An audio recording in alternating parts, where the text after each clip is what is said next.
नमस्कार। यह है कहानियों का अद्भुत संसार किस्सा कहानी और मैं मंजीत ठाकुर आपको सुना रहा हूं हिंदी उपन्यासों की सीरीज में सबसे सुंदर लिखी हुई भारतीय ग्रामीण जीवन की रचना देहाती दुनिया। इसके 8 खंड आप सुन चुके हैं। इसका 9वां खंड जिसका शीर्षक है महंगे चने, आज सुनिए। करघा छोड़ी तमाशे जाए, नाहक चोट जुलाहे खाए। राम शहर में आज दारोगा जी आए हुए हैं। बाबूराम टहल सिंह की बड़ी डेवढ़ी पर उतरे हैं। खलिहान की अगलग्गी वाले मामले की जांच हो रही है। गांव वालों के बयान लिए जा रहे हैं। दारोगा जी की खातिरदारी में सब लोग बड़े परेशान हैं। कहीं खस्सी कट रहा है, कहीं गरम मसाले पिस रहे हैं, कहीं कड़ाही छनछनाती है, कहीं छौंक बघार की सौंधी सुगंध उड़ती है और कहीं प्याज का अर्क चुआया जा रहा है। रसोई की गमक सूंघकर कांस्टेबल बेचारे बैठे बैठे अपने होठों पर जीभ दे रहे हैं। बयान लेने में देर करने से दारोगा जी पर मन ही मन कुढ़ भी रहे हैं।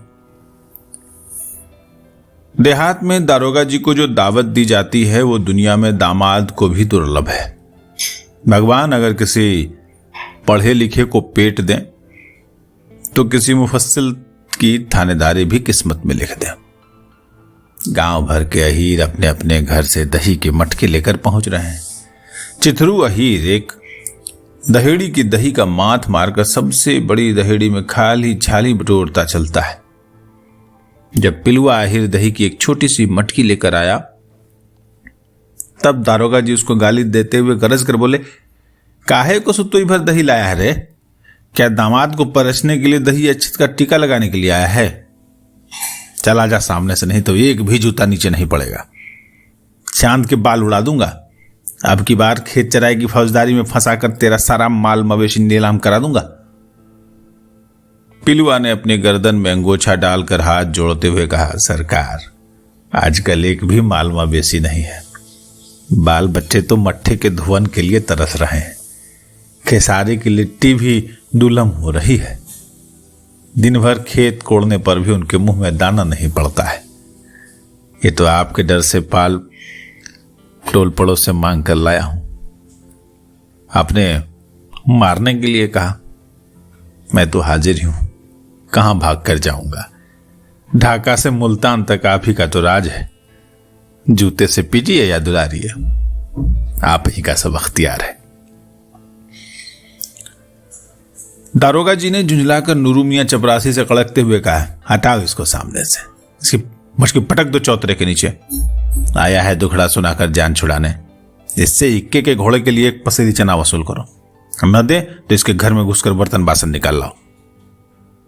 नूरू मियां ने पिलुआ को गर्दनियां देकर चौतरे से नीचे उतार दिया। दहेड़ी पटक दी।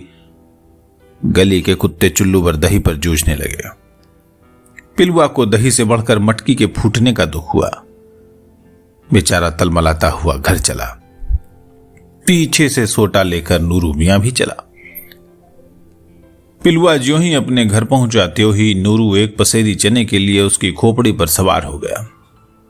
घर में तो बेचारे के भूजी भाग भी नहीं थी। कहीं एक मटर का दाना भी नहीं डगरता था कि उठाकर लड़के मुंह में डाले। एक हाथ से कमाना, दूसरे हाथ से खाना था। गरीबी के मारे पड़ोसियों से भी उधार मिलने की आस नहीं थी। एक लोटा थाली के सिवा कोई ऐसी धरोहर की चीज भी नहीं जिसे रखकर चपरासी के ऊधम से जान बचावे।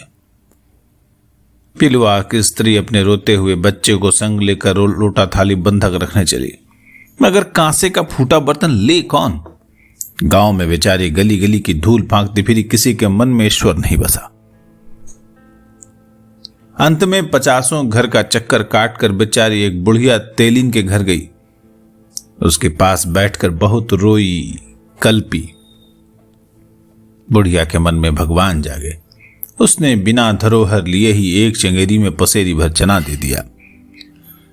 बड़े आदमियों के इतने बड़े गांव में बस ये एक ही भला मानस निकली। पिलुआ की स्त्री ने रुधे कंठ से कहा, बहन, जब तक जीऊंगी ये उपकार नहीं भूलूंगी। भगवान चाहेंगे तो ये एक एक रहीला इसी साल तुम्हारे घर में एक एक कोठी भरेगा। तुमने जैसे मेरा रोआं जुड़वाया वैसे ही भगवान तुम्हारा रोआं जुड़ाएंगे। एक बात कहते बड़ी लाज लगती है, आंचल एकदम फट गया है। सुई तागा बिना गांठ जोड़ जोड़ कर देह पर पर्दा डाला है। फाड़ में लेने से सब रहीला गिर जाएगा। तुम कहती तो मैं चंगेरी ही उठा ले जाती, फिर सांझ को अपने लड़के से भेज देती। तेलिन के मन में ईश्वर बस गया था। खुशी से बोली, ले जाओ, मगर बहन हाथ जोड़ती हूं, दरोगा के यहां इसको मत जाने देना। 20 बरस की बेंत की चौंगली है, तेल लगते लगते रिठ गई है। पिलुआ की स्त्री ने चना भरा चंगेली को उठाकर सिर पर रखते हुए कहा, नहीं बहन, भला मैं चंगेली वहां जाने दूंगी? अभी अभी तो दही की एक रीठी हुई मटकी लेकर मालिक गए थे, दाढ़ेजार ने फोड़ दिया, अब उसके लिए भी गंडों गाली सुनूंगी। ये कहते हुए बेचारी अपने घर चलने के लिए एक पग भी आगे नहीं बढ़ी होगी कि उसके लड़के और उसके घुटनों और जांघों से लिपटे उसके सिर पर रखी हुई चंगेली को और देखते हुए ठिनकने लगे। बेचारी ने अपने छलछलाए हुए आंसुओं को रोककर लड़कों की ठुड्डी सहलाते और उन्हें फुसलाते हुए धीरे से कहा, बाप रे बाप, इसमें एक दाना भी कम होगा तो हत्यारा हाड़ तोड़ देगा। घर चलो, जोखने पर एक पसेरी से बेसी होगा, थोड़ा थोड़ा तुम सबको बांट दूंगी। फुसलाने से लड़के समझ तो गए, पर बेचारी के आगे बढ़ते ही वे जल्दी जल्दी घर में बिखरे हुए अनाज के दाने चुगने लगे। ये देखकर बुढ़िया तेलिन के मन में बड़ी दया आई। उसने सबको एक एक मुट्ठी चना देकर विदा किया। लड़के कूदते फांदते और चना चबाते मां के पीछे दौड़े। उन्हें आशा थी कि घर पहुंचने पर आज भरपेट चना मिलेगा, किंतु यहां तो पहले ही नूरू मियां दरवाजे की टाटी पीट रहा था। दूर से ही बेचारी को देखकर आगे बढ़ता हुआ बोला, इधर कहां लिए जाती है? वहां क्या मैं पहुंचाऊंगा? ये सुनकर घर के दरवाजे पर ठट्टर लगाते हुए बाहर आकर पिलुआ ने कहा, मैं अपने सिर पर ले चलकर पहुंचाऊंगा मियां जी, वो 50 आदमी में वहां कैसे जाएगी? पिलुआ की बात सुनकर नूरू मियां हंसता हुआ बोला, ये कहीं की बहरानी है कि वहां जाने से छुट्टी हो जाएगी? पिलुआ ने अपनी स्त्री के सिर से चंगेली को अपने सिर पर लेकर आगे बढ़ते हुए कहा, मियां जी, मैं आपके मुंह लग कर पार पाऊंगा? नहीं सुना है कि कमजोर की स्त्री गांव भर की भौजाई? वो स्त्री है, मैं पुरुष हूं, मुझे कोई दो बात कह लेगा तो मैं सह लूंगा, और उसे कोई कह देगा तो न मैं सहूंगा न वो सहेगी। आगे आगे जाता हुआ नूरू मियां फिर हंसकर बोला, स्त्री जवान भी तो नहीं है कि वहां कोई उससे हंसी मस्खरी करेगा। बुढ़िया पर इतना दिमाग, खेत खेत मारी फिरती है तब इज्जत नहीं जाती। ये बात पिलुआ के कलेजे में तीर की तरह चुभ गई। सारे देह का खून खौल उठा। उसने सिर से उतार कर चंगेरी वहीं रख दी। आगे बढ़े हुए नूरू मियां को बड़े क्रोध से पुकार किया है, ए मियां टियां होकर बड़े ठसके मत दिखाओ, घर में सनहक और बधना भी नहीं होगा। यहां सिर पर लाल पगड़ी बांधने से नवाब मत बनो। 10 ठो चांदी की टुकली पाते हो तो बस समझते हो कि दुनिया में कोई और इज्जतदार है ही नहीं। मेरी स्त्री तुम्हारी मियां की तरह उड़ाई फंसाई नहीं है। गरीब होने से मैं अपनी स्त्री की बेइज्जती नहीं सहूंगा। ले जाओ अपना रहीला। पिलुआ को गिरगिट की तरह रंग बदलते हुए देखकर नूरू मियां दंग रह गया। थोड़ी देर तक अपनी ही जगह पर ठिठक कर खड़ा रहा। उससे अपने कानों पर विश्वास नहीं हुआ। पर जब उसने पिलुआ को अपने घर की ओर मुड़ा हुआ देखा, तब मारे क्रोध के उसकी दाढ़ी हिलने लगी। सोटा संभाल कर दौड़ा बेतहाशा। तब तक पिलुआ की स्त्री, जो चंगेली के मुंह में पड़कर रास्ते में ही खड़ी खड़ी पछता रही थी, और उसके लड़के जो चने के लोभ से रो रहे थे, नूरू मियां को दौड़े आते देखकर एकाएक बड़े जोर से चिल्ला उठे। पिलुआ ने झट पीछे मुड़कर देखा।